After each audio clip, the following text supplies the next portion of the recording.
বন্ধুরা, যদি আমরা রাধারানীর কথা বলি আর ভগবান শ্রীকৃষ্ণের কথা না বলি তাহলে এটা একদমই ঠিক হবে না। কারণ রাধা এবং কৃষ্ণ একে অপরের পরিপূরক ছিলেন। রাধা এবং কৃষ্ণের প্রেম এমন এক আধ্যাত্মিক প্রেমের উদাহরণ যেটা ভৌতিক সুখের থেকে অনেক ওপরে। এমনিতে তো রাধা এবং কৃষ্ণের প্রেম অনাদিকাল থেকেই চলে আসছে, কিন্তু যখন দাপর যুগে ভগবান বিষ্ণু কৃষ্ণরূপে অবতার নিলেন তখন তিনি এই বিশ্ব সংসারকে প্রেমের সঠিক অর্থ বোঝানোর জন্য শ্রীকৃষ্ণের অংশ থেকে রাধারূপে যমুনা নদীর তটে অবস্থিত রাবাল গ্রামে বৃষভানু এবং কীর্তির ঘরে জন্ম নিয়েছিলেন। এবং জন্মের সাথে সাথেই রাধারানী এবং শ্রীকৃষ্ণের প্রেম কাহিনী শুরু হয়ে যায়। কিন্তু বন্ধুরা, এমন কি ঘটনা ঘটেছিল বা কী অবস্থা সৃষ্টি হয়েছিল যার কারণে রাধারানীকে শ্রীকৃষ্ণের বিরহের মুখোমুখি হতে হয়েছিল? আর ভগবান শ্রীকৃষ্ণ কেনই বা তার প্রিয় বাঁশিকে ভেঙে দিয়েছিলেন? এই সমস্ত প্রশ্নের উত্তর আমরা এই ভিডিওর মাধ্যমে আপনাকে জানানোর চেষ্টা করব। নমস্কার বন্ধুরা, সাহিত্য রস মোটিভেশনের আজকের একটি নতুন ভিডিওতে আপনাদেরকে আরও একবার সুস্বাগতম। আপনি যদি আমাদের চ্যানেলে নতুন দর্শক হয়ে থাকেন তাহলে অবশ্যই চ্যানেলটিকে সাবস্ক্রাইব করে রাখুন। আর এরকম নিত্য নতুন ভিডিও সবথেকে আগে দেখার জন্য পাশের বেল নোটিফিকেশনটি অবশ্যই অন করে রাখবেন। তাহলে চলুন শুরু করা যাক আজকের এই ভিডিওটি। বন্ধুরা, বলা হয়ে থাকে যে রাধারানী জন্ম থেকেই অন্ধ ছিলেন, কারণ তিনি স্বর্গলোক থেকে একটি প্রতিজ্ঞা নিয়ে এই পৃথিবী লোকে এসেছিলেন। আর সেই প্রতিজ্ঞাটি হলো, যখন ভগবান শ্রীকৃষ্ণের দৃষ্টি তার উপর পড়বে তখনই তিনি প্রথমবার তার দৃষ্টি খুলে ভগবান শ্রীকৃষ্ণকে প্রথমেই দর্শন করতে চান, আর তা না হলে উনি কখনোই তার চোখ খুলবেন না। তাহলে বুঝতেই পারছেন যে কেমন করে তারা দুজন একে অপরের সঙ্গে যুক্ত ছিলেন সেই বাল্যকাল থেকেই। শ্রীকৃষ্ণ তার বংশীর ধ্বনি দিয়ে বারসনাবাসীর মন জয় করে রেখেছিলেন।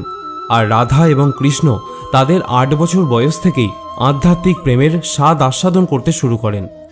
ভগবান শ্রীকৃষ্ণের জীবনে দুটি প্রিয় বিষয় ছিল, রাধা এবং তার প্রিয় বংশী বা বাঁশি। তাই শ্রীকৃষ্ণ ও রাধার প্রেমের প্রতীক হিসাবে গণ্য করা হয় শ্রীকৃষ্ণের এই বাঁশিটিকেই।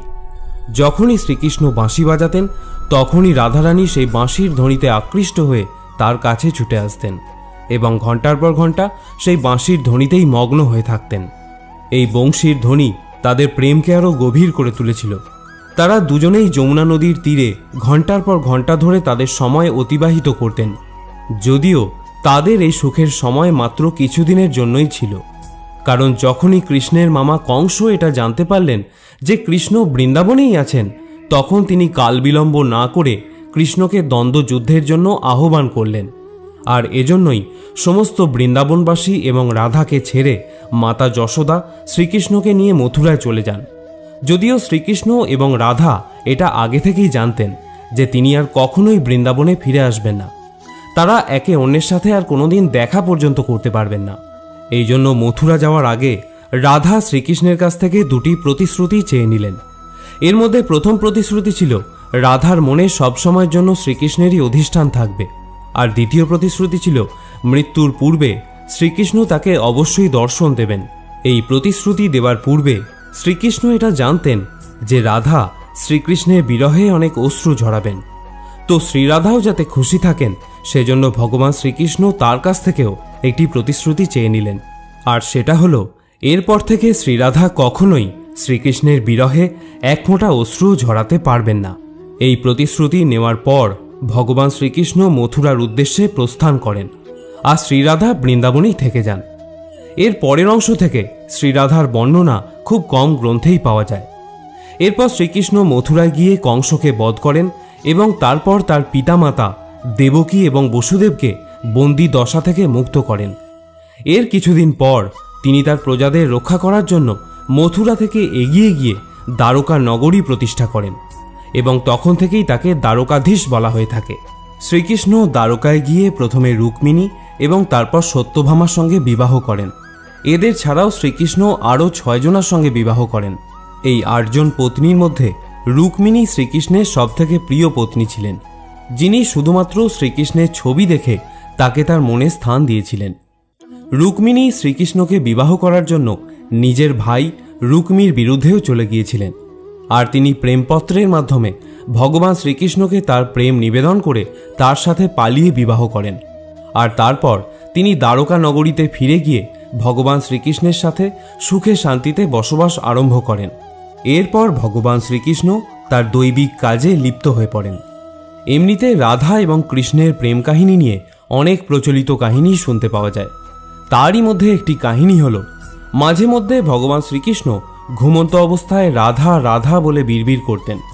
কিন্তু এই ঘটনাটিকে কৃষ্ণের সেই 8 জন পত্নী কখনোই ভালোভাবে নিতেন না। একবার রুক্মিণী শ্রীকৃষ্ণকে বললেন, হে প্রভু, প্রেম তো আমরা সকলেই আপনাকে করি, কিন্তু রাধারানীর মধ্যে এমন কি আছে যার জন্য আপনি ঘুমন্ত অবস্থাতেও তাকে স্মরণ করতে থাকেন?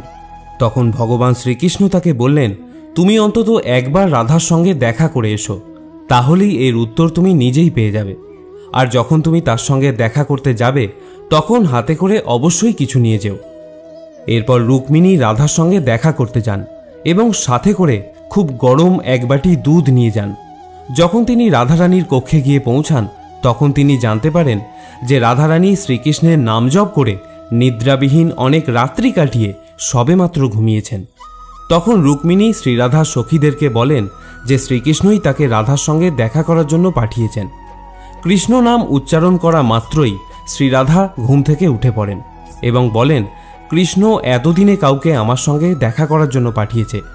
এই ঘটনায় রুক্মিণী সম্পূর্ণ আশ্চর্য হয়ে পড়েন যে শুধুমাত্র শ্রীকৃষ্ণের নাম উচ্চারণ করা মাত্রই শ্রীরাধা ঘুম থেকে উঠে পড়লেন এবং তার ব্যাপারে জিজ্ঞাসা করা আরম্ভ করলেন।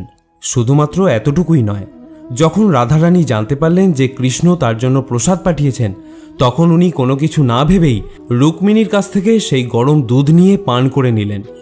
এইভাবে গরম দুধ পান করা দেখে রুক্মিণী অতীব আশ্চর্য হয়ে পড়লেন এবং তারপর রাধার সঙ্গে কিছুক্ষণ কথা বলে পুনরায় দ্বারকায় ফিরে গেলেন। এত কিছু হয়ে যাওয়ার পর যখন রাত্রিবেলায় রুক্মিণী ভগবান শ্রীকৃষ্ণের পদসেবা করছিলেন তখন তিনি লক্ষ্য করলেন যে তার পায়ে গরম লেগে ফোস্কা পড়ে গেছে। এটা দেখে তিনি শ্রীকৃষ্ণকে প্রশ্ন করলেন, হে প্রভু, আপনি কোথায় গিয়েছিলেন যে আপনার পায়ে গরম লেগে ফোস্কা পড়ে গেছে? তখন শ্রীকৃষ্ণ বললেন, তুমি ভুল করে রাধাকে গরম দুধ দিয়ে দিয়েছিলেন, যেটা রাধা একবারই পান করে নিয়েছিল, যার কারণে তার হৃদয়ে ফোস্কা পড়ে যায়। যেহেতু রাধার হৃদয়ে আমার চরণ কমল বিরাজ করে তাই আমার পায়েও ফোস্কা পড়ে গেছে। তারপর রুক্মিণী শ্রীকৃষ্ণ এবং শ্রীরাধার প্রেমের সারমর্ম বুঝতে পারেন এবং এটাও বুঝতে পারেন যে প্রেম শরীরের নয় বরং আত্মা এবং হৃদয় দ্বারা হয়ে থাকে। আরেকটি কাহিনী অনুসারে ভগবান ব্রহ্মা পৃথিবীলোকে এসে বৃন্দাবনে প্রথমে শ্রীরাধা এবং শ্রীকৃষ্ণের বিবাহ দিয়েছিলেন, কিন্তু এই ব্যাপারে বিস্তারিত আমরা কিছু পাই না। এরপর বৃন্দাবনে শ্রীরাধা শ্রীকৃষ্ণের ভক্তির সাথে তার জীবন অতিবাহিত করতে থাকেন এবং এটা বলা হয়ে থাকে যাদবপুত্র অভিমন্যু বা আয়ানের সাথে তার বিবাহ সম্পন্ন হয়েছিল।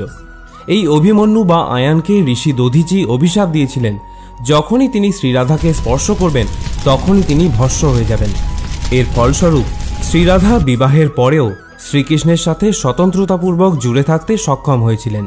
এর বেশ কয়েক বছর পর শ্রীরাধা যখন তার বৈবাহিক জীবন সম্পন্ন করে ফেলেছেন এবং যখন তিনি তার সমস্ত দায়িত্ব থেকে মুক্ত হয়ে যান তখন তিনি ভগবান শ্রীকৃষ্ণের সাথে মিলিত হবার জন্য দ্বারকায় এসেছিলেন।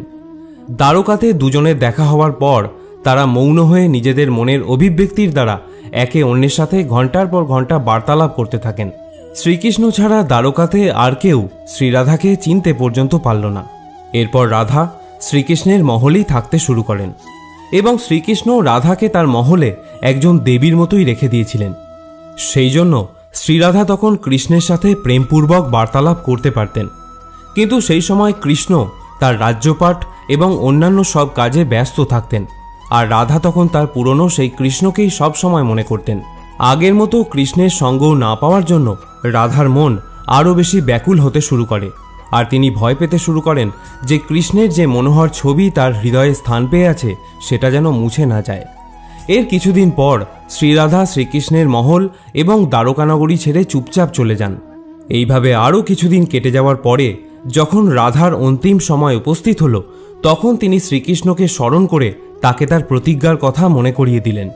রাধা স্মরণ করা মাত্রই কৃষ্ণ সেখানে ছুটে এলেন, কিন্তু শ্রীরাধার অত্যন্ত দৈন্যদশা দেখে তিনি খুবই আকুল হয়ে পড়লেন আর রাধাকে তার অন্তিম সময় তার কাছে কিছু চেয়ে নিতে বললেন।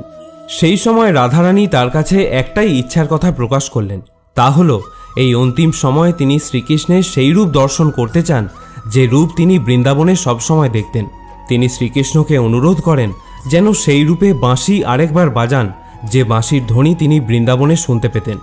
রাধারানীর কথা রাখার জন্য তিনি তার বাঁশিকে বের করেন এবং মধুর সঙ্গীত বাজাতে শুরু করেন। এই সঙ্গীতের সুরের সাথে সাথে রাধা এবং কৃষ্ণের চোখ থেকে প্রেমের অশ্রু নির্গত হতে শুরু করল। তারপর থেকে কৃষ্ণ দিনরাত বাঁশি বাজাতে থাকেন, যতক্ষণ পর্যন্ত না রাধা তার দেহ ত্যাগ করে আধ্যাত্মিক রূপ ধারণ করে কৃষ্ণের সাথে বিলীন না হয়ে যান। এই ঘটনা শ্রীকৃষ্ণের মনকে এতটাই বিচলিত করেছিল যে রাধারানীর মৃত্যুর পর তিনি তার প্রিয় বাঁশিটিকে সেখানেই ভেঙে ফেলেছিলেন। বন্ধুরা, এভাবেই ভগবান শ্রীকৃষ্ণ রাধারানীর মৃত্যুর সাথে সাথেই তার প্রিয় বংশীটিকে সেখানেই ত্যাগ করলেন। আসলে শ্রীকৃষ্ণের বংশী এবং শ্রীরাধার মধ্যে একটি অভূতপূর্ব মিল ছিল। এই বংশীটি তাদের দুজনের প্রেমের প্রতীক ছিল। তাই শ্রীরাধার মৃত্যুর পর ভগবান শ্রীকৃষ্ণ বংশী তো দূরের কথা, কোনো বাদ্যযন্ত্র ছুঁয়েও দেখেননি। প্রিয় শ্রোতা বন্ধুরা, আজকের এই ভিডিওটি এ পর্যন্তই। আমাদের আজকের ভিডিও আপনার কেমন লেগেছে তার নিচের কমেন্ট বক্সে অবশ্যই কমেন্ট করে জানাবেন। যদি এ ব্যাপারে আপনার কোনো মতামত থাকে বা অন্য কোনো ঘটনা আপনার জানা থাকে তাহলেও আমাদের জানাতে ভুলবেন না। সকলে ভালো থাকুন, সুস্থ থাকুন। জয় শ্রীকৃষ্ণ।